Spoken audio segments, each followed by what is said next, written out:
अस्सलामुअलैकुम वरहमतुल्लाहि वबरकातुहू। अल्लाह तबारक व तआला दे सोहने ते बबरकत नाम तो शुरू करना जड़ा तमाम जहाना दा मालक है। ते बेलियो ते लगदे हो की हाल है थोड़ा?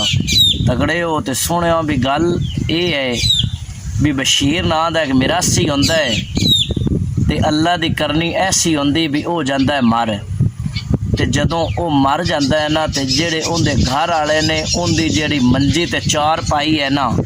उन्होंने चाह के ते जेड़ा वेड़ा होंदा है उनदे विच रख देंदे ने ते आपदा रोना शोना शुरू कर देंदे ने। थोड़ा टाइम लंघदा है ना तो हुंदा कि अल्लाह दी करनी ऐसी हुंदी है कि बदल बन जाते हैं तो मीह जेड़ा है ना किण मिण शुरू हो जाती ते विच उस ना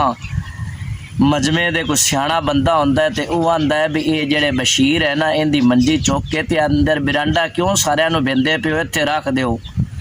वो जनाब जेड़े वो बशीर दे घर वाले ने ना उनकी मंजी चुक के ते वो बिरांदे दे विच रख देंदे ने ते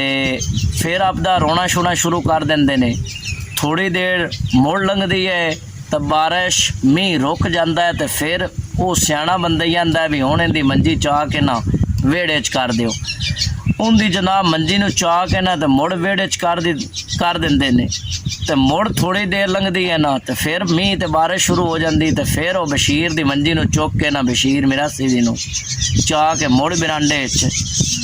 ते थोड़ी देर तो बाद फिर वेड़े दे विच इस तरह जदों 3-4 दफ़ा करते हैं ना तो आखिरकार वो बशीर तो रहा नहीं जाता। वो उठ पाउंदा है तो उन्होंने आंदा है भी मैं मरिया तो इस वास्ते आ भी मैं अगला जान जाके वेखना है भी ये मेरे कफन दफन दा करसन मैनू गुसल दिवसन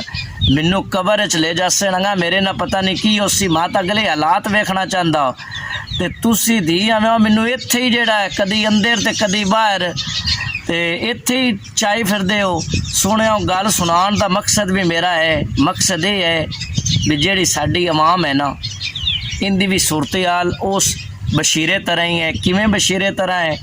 कि कदी ये किसी पार्टी नाल रल जांदे ने ते आंदे ने भी यह पार्टी इकतदार च आ जाए ना तो ये साडे वास्ते मसीहा बन के उसी, लेकिन हुंदा कि ये थोड़ा टाइम लंघदा है तो वो जिहड़ी पार्टी इकतदार च आउंदी है वो भी उस तरह ही करदी है तो 4 दिनों तो बाद मुड़ आंदे ने भी फलानी पार्टी जिहड़ी है ना इहदे नाल रल जावीए तो ये साडे वास्ते मसीहा बन के उसी, लेकिन फिर वक्त गुजरदा है तो वो जिहड़े इकतदार च लोग होंदे ने सियासतदान होंदे ने वो फिर उवें करदे ने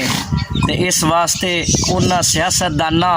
तां ठीक नहीं होना। तो मेरे दोस्तों तो मेरे बेलियो जिहड़ी 80 अवाम है साडे मुल्क दे जिहड़े लोग ने उन्हां नूं चाहीदा है भी सीधे हो जावन ना कि वो सियासतदानां नूं सीधे करदे ने। वो तां होंदे नहीं, बंदे नूं अपने आप नूं तां सीधा करना चाहिदा ना। अल्लाह मेरे दोस्तां ते बेलियां नूं खुश रखे।